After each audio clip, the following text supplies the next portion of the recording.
Kurnool district SP గారైన శ్రీ విక్రాంత్ పాటిల్ గారి ఆదేశాల మేరకు ఆదోని ఎస్డిపిఓ గారు ఎం హేమలత గారి సూచనల మేరకు మధు హాస్పిటల్ యాజమాన్యమైన గుర్రెడ్డి గారు ఇచ్చిన కంప్లైంట్ మేరకు అతని కంప్లైంట్ ఏమనగా ఎన్టీఆర్ వైద్య సేవల్లో అవకతవకలు జరుగుతున్నాయని, ఆ అవకతవకల మీద ఒక ఇద్దరు పేర్లు వచ్చేసి కమ్మి ఏనుగుల రఘునాథ్, వయసు 34 సంవత్సరాలు, బసాపురం గ్రామం, ఆదోని మండలం, కమ్మి అడివేశు సేమ్ గ్రామస్తులు, వీళ్ళిద్దరు కలిసి ఎన్టీఆర్ వైద్య సేవల్లో అవకతవకలు ఉన్నాయని చెప్పేసి పీజీఆర్ పిటిషన్ పెట్టి ఆ పిటిషన్ విత్డ్రా చేసుకోవాలంటే 50 లక్షలు ఇవ్వాల్సిందిగా డిమాండ్ చేసినారు. దాంట్లో భాగంగా 39 లక్షలకు డీల్ కుదిరింది. దాంట్లో 5 లక్షలు అడ్వాన్స్ ఇచ్చేలాగా వాళ్ళిద్దరూ డీల్ కుదుర్చుకొని దాంట్లో అతని గుర్రెడ్డితో బలవంతంగా ఇది బ్లాక్మెయిల్ చేస్తూ నేను ఈ కంప్లైంట్ విత్డ్రా చేసుకోవాలంటే ఇంత ఇవ్వాల్సిందే అని చెప్పి చేయడం జరిగింది. దాంట్లో భాగంగా అతనితో ఒక ఫోన్ పేలో 10,000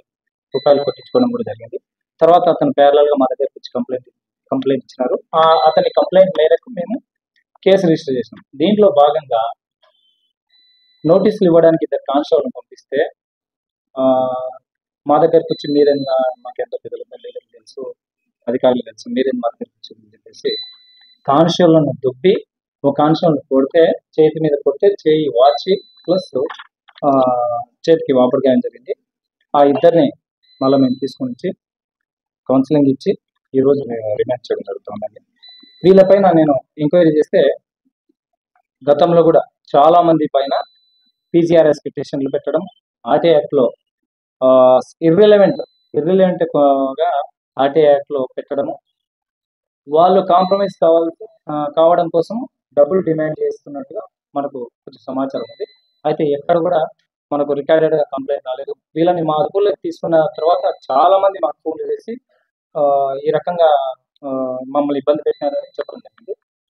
ఇంకొకటి వచ్చేసి ఈ మధ్య కాలంలో 2 days బ్యాక్ కూడా పంచాయతీరాజ్ శాఖ డిఈ గారిని కూడా సేమ్ ఆర్టీ యాక్ట్లో అంటే ఇర్రిలవెంట్ పర్సనల్ డేటా అడిగి ఆమెను కూడా వేధించినారని చెప్పేసి మా దగ్గర సమాచారం ఉన్నది.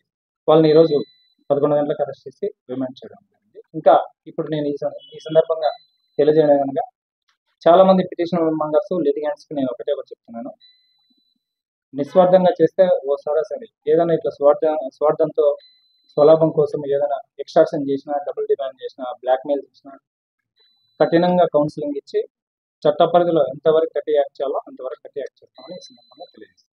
థ్యాంక్ యూ, అందరికీ నమస్కారం. సార్ వీరందరూ ఫిర్యాదు చేస్తారు, ఎవరైతే మొబైల్ ద్వారా ఫిర్యాదు చేశారో వీరందరూ వాళ్ళు రాతపూర్వకంగా ఎవరికి ఫిర్యాదు లేదు. మాకున్న సమాచారం ఇండైరెక్ట్ గా సార్ వాళ్ళని వేధించినారంట అని ఇండైరెక్ట్ సమాచారం ఉంది, కానీ డైరెక్ట్ ఫిర్యాదులు ఎవరి ద్వారా అందలేదు.